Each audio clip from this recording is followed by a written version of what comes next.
Hello, my friends. Welcome to Recovery with Patrick. I'm glad you're with us today.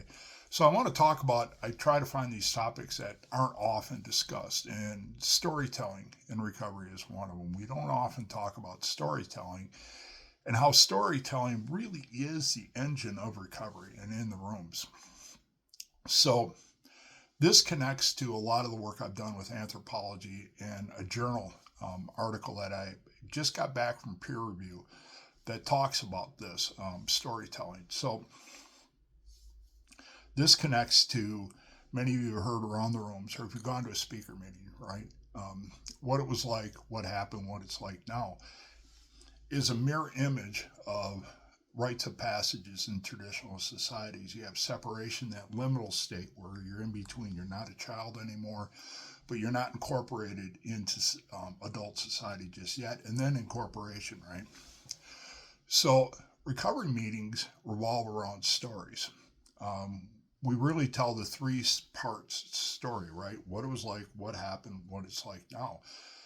And if you've been to a speaker meeting, that is the rhythm and the pacing we use whenever we speak at a speaker meeting. So the structure is not accidental. It mirrors, as I said, how people make sense of their past.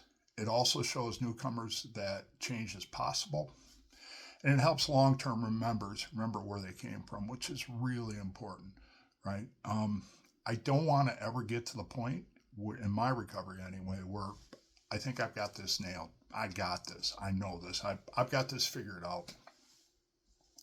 I said that at a meeting once a couple of years ago, and I wasn't talking about my recovery, but I said, "Yeah, I think I've got this figured out." Everybody around the room broke up laughing, right? So, um, in anthropology, again, this is a rite of passage, and I've compared in the article I did.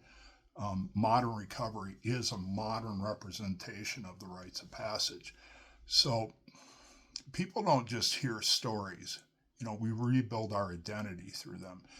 And recovery unintentionally, recovery meetings and around the tables have done something and recreated something that's been around a long time. And again, that's building our identities through stories. So in recovery, storytelling isn't just entertainment. It's how we rebuild our lives. So if you like this, let me know. Like and subscribe, leave a comment. What are some of your favorite stories that you've heard around the tables? There's some powerful ones that get repeated over and over. And let us know how we can help. I would love to hear your story. Like and subscribe. Thank you, my friends.